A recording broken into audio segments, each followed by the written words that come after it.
My next guest clearly does not get paid by the hour as he's coming off a first-round submission victory over Euros Medic. It is Jalin Turner back here on the program. Jalin, how's it going, man? Going pretty good, later after that win. I bet, man. Congratulations. First off, how did it feel coming into the fight? I know you had a bit of a layoff in this one. I mean, the result was great, but how'd you feel in there? Actually, I felt really good. Like I felt a lot better than I have before in the past, and I just think it was just all connected to all the preparation I put into that fight. And I kind of joked off the top, you don't get paid by the hour, but did you expect the fight to end that quickly?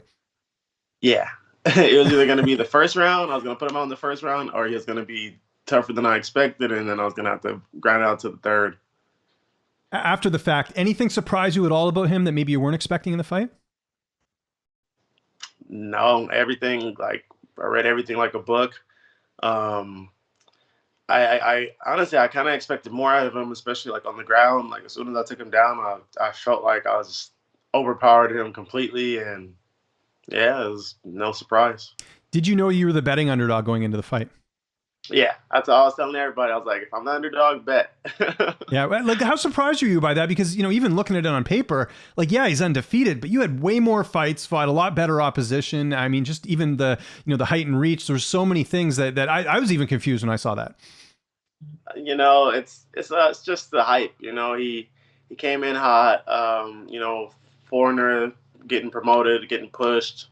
That's always a good backing for the betting. Yeah, but like on paper, he hasn't fought the competition I fought. He just hadn't tested or showed himself to me, or to a lot of people, if you really did your homework and knew, like people that knew me knew like I was gonna win that fight. Anyone message you saying they want any big money on the fight? Plenty of people. Plenty of people. What's the most someone won on your fight? I'm curious.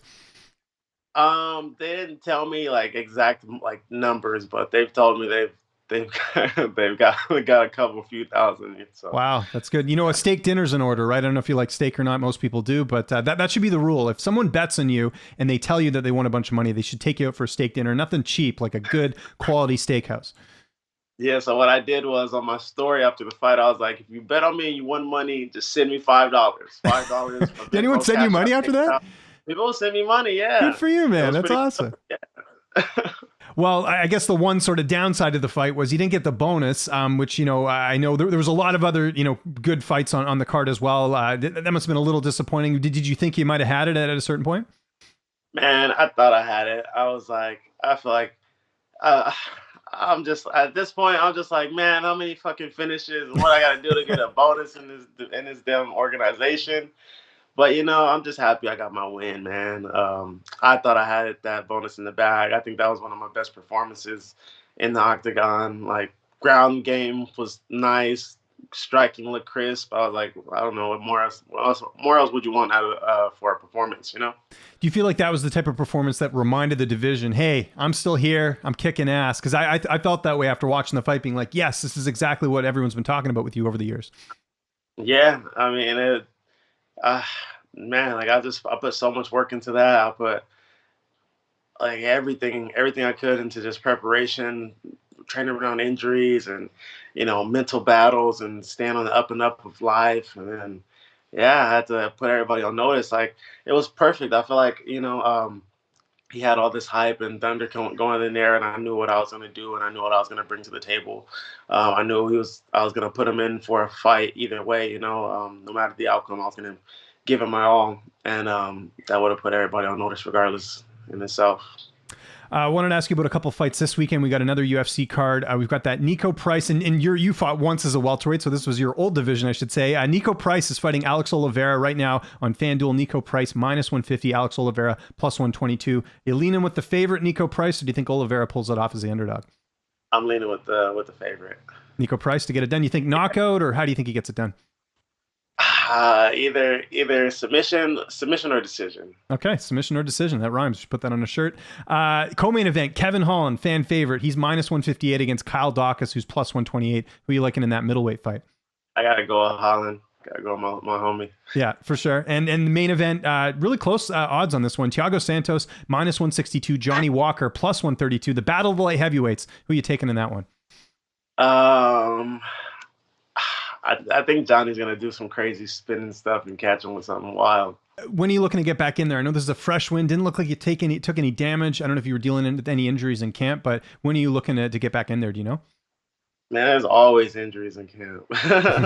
um, I was saying as soon as possible. I'm still up for that, but I my body's like still kind of recovering from the weight cut, so maybe sometime early next year. Okay. January will work. January 22nd. I know they're filling that card up. I'll be down with that. February will work. Like whenever.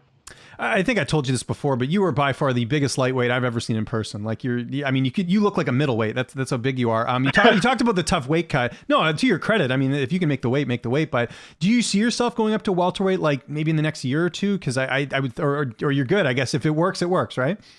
Yeah, I'm not moving up. I don't. So the thing is, so the way my body is outside of camp, I'll be like 185, the heaviest. As soon as I start training consistently, 2 or 3 times a day, my weight just flies down. Does it? Okay. I start walking around at like 177, and then it's like there's no point in me fighting a welterweight if I'm only gonna put on 10 pounds, and then fight be underweighted 15 pounds. So there's no point. So I just make my cut to 55. No, well said. Any opponents in mind for your next one? Again, I know it's a fresh win. Probably haven't thought too much, but anything on the horizon? Nah, I ain't got no names, man. Whoever they want to put in front of me, let's do it. I don't care. I'm just here to keep performing, keep getting better. I'm not worried about names anymore. I just want to keep progressing and making myself better. So everybody has to prepare for me. Yeah, no, well said. And what's the plan for the rest of the week? I know you're probably getting in the gym a little bit, but hanging out with the family. What's been on the agenda, or what is on the agenda going forward? I've been with my kids, spending time with my kids, man. Spent the last couple of days with them. I gotta take my sister out for her birthday because it was her birthday on the 24th. Nice. And just spend some time with the family. Take my mom out, take my sisters out because they helped me out throughout all this whole process. Hanging out with my sponsors, my team, getting into the gym a little bit of everything, man. And then you just had a baby too, right? I did, yeah. Number 2. He's 2 weeks today. Hell yeah, sick! Congratulations. Thank you, I appreciate that. Yeah, it's awesome. It's healthy, and another boy, so I'm building like a little army here at the Lynch household. Because my other son, he just turned 4, like 2 weeks before my second son was born. So it's been awesome, man. You got kids. It's the best, Yeah, no better feeling. Yeah, it's awesome. And you always make time, man. I always appreciate you taking the time, especially after a big win like this, Jalin. Thanks so much. Anyone you want to thank, any sponsors, any social media, I'll give you the last word. Social media, The Tarantula MMA, Twitter, Jalin Turner, Facebook, Jalin Turner. Thank you, Jason. So many names. Jason, Ozzy, Coach, Professor Sean, Coach Anthony, Pat Tenore, Ruka Sport, Ruka, Carson Gracie Riverside, my buddy Nick, my mom, my sisters, Gabe, he let me borrow his gloves from our camp. Man, so many people. Yeah, thank you, everybody.